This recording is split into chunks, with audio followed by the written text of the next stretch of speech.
Relasyon na number 2 ako. Tapos yung sa pangalawa, hindi ko alam. Number 2 din ako. Alam ko na siya, DJ, kasi sinabi niya sa akin in the first place. Okay, so nagpatuloy pa rin kayo kahit nalaman mo na meron siyang karelasyon? Yes po. Pinakilaman ko yung cellphone niya. So dun ko na-discover na dapat sila yung makikita ng number 1 niya. Actually, tinuloy ko pa kasi hindi na ako makabitaw sa kanya. Kasi siya yung inaakala ko na makakasama ko ng ilang taon at pangmatagalan. Actually, pare-pares kaming lalaki. Are you out?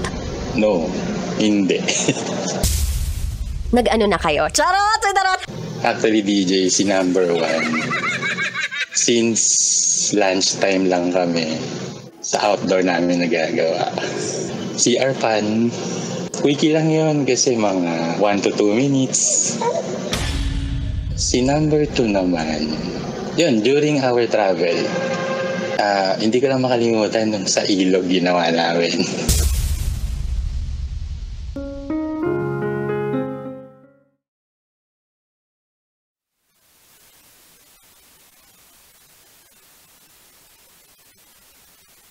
Ang pamimili ba ng magiging karelasyon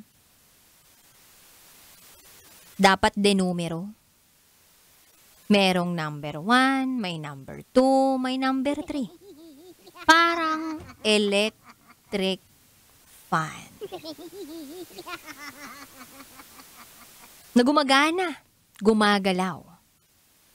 Kaya nga mas gusto ko na nasira yung electric fan. Steady lang, hindi lumilingon sa iba.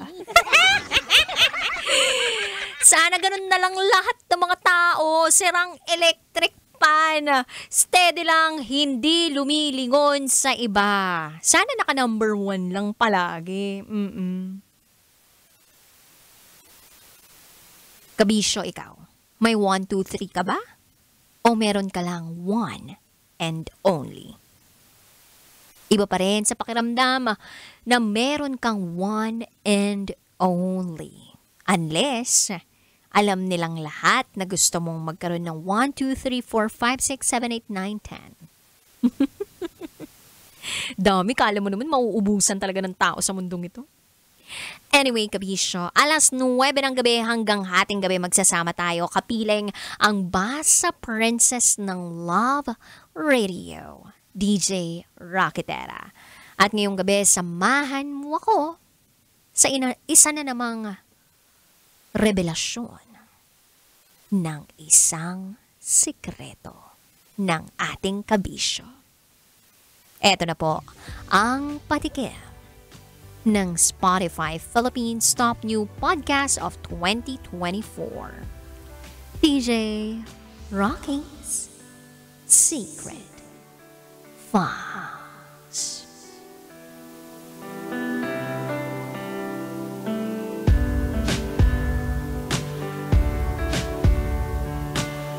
Ibinigay ko ang sarili ko sa lalaking ikakasal na pala. Bakit may pagbibigay ng sarili? Kakasal na yung tao. Baka hindi niya alam. Kasi may pala sa dulo eh. Abangan niyo po yan sa aking pagpapalit. Kapiling niyo ang Basa Princess ng Love Radio, DJ Rocketera. At ikay nakatutok dito sa 90.7 Love Radio. Kailangan pa bang i-memorize yan? Basic. Up next is DJ Rocky's Secret Files. Sinira ng tatay ko ang pagkababae ko. Siya. May secret affair kami ng office mate ko. Hindi ko matigilan kasi sobrang galing niya sa... Rocky's Secret Files. Secret Files. It's the kind of bleep you never knew existed. Kunwari inosente, pero boy naman pala. Rocky's Secret Files. Secret Files. Metro's #1